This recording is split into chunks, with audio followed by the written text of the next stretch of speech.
menciptakan manusia ya. Jadi dikupas lebih ke dalam ya tentang sang holik. Makanya dalam Al-Quran jelas ya, laisa kamitslihi syai'un. Jadi riwayat sebelum Allah menciptakan sesuatu. Jadi Allah menciptakan sesuatu, barulah ada yang namanya bernama Allah dia ya. Jadi Allah sendiri yang mengatasnamakan diri Allah. Nah, Allah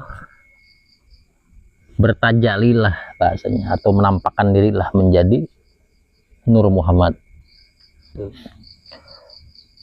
Nah, dari Nur Muhammad tersebut ya terjadilah 4 unsur.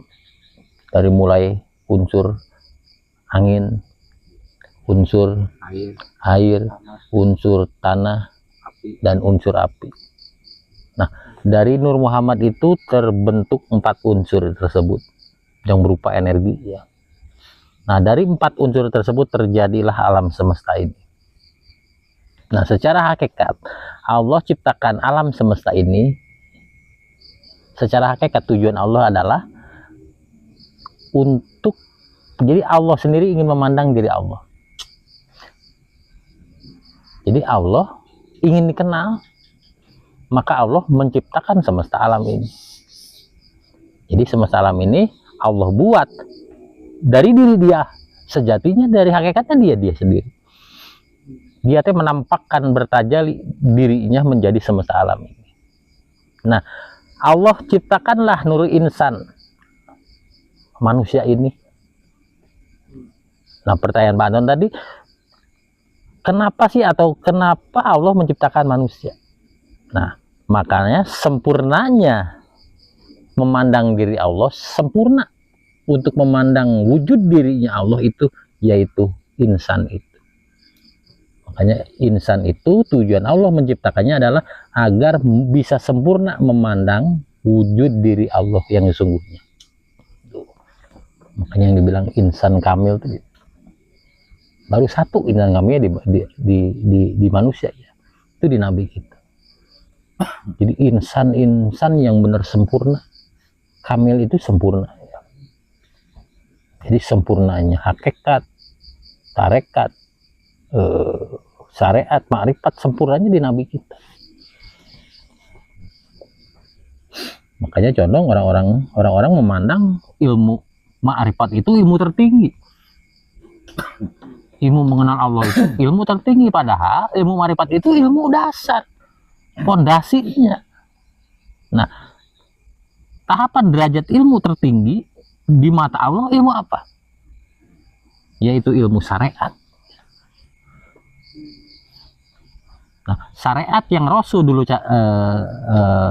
gambarkan, contohkan, itulah syariat yang bermakrifat.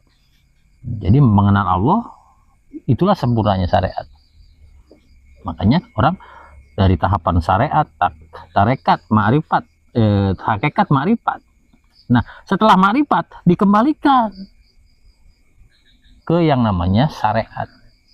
Jadi orang kata Allah, yakin terhadapku, harus yakin, harus bisa dulu mengurus semesta alam ini. Jadi pintu atau penentuan yakin terhadap Allah itu bagaimana perilaku kamu terhadap hambaku yang lain gitu. Ditentukannya di situ loh. Jadi keyakinan terhadap Allah ditentukan oleh Allah dari bagaimana perilaku kamu kepada hambaku yang lain.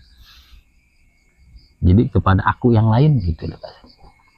Jadi ke pencipta mah lu baik-baik, lu baik di mananya kita. Kita nggak sholat, kita nggak ibadah, nggak rugi deh mah. Tapi yang dia pengen urus semesta alam ini gitu. Bagaimana dengan cara mengurusnya? Kan di insan, di manusia ada petunjuk, ada Nur Muhammad. Disitulah petunjukku gitu loh. Makanya tadi pertanyaan Pak Anton itu ya. Jadi hakikat Allah menciptakan manusia adalah itu sebagai sempurna memandangnya wujud diri dia sendiri. Jadi Allah ingin memandang Allah secara hakikat. Berarti kalau kita sholat Allah lagi sholat. Secara hakikat iya.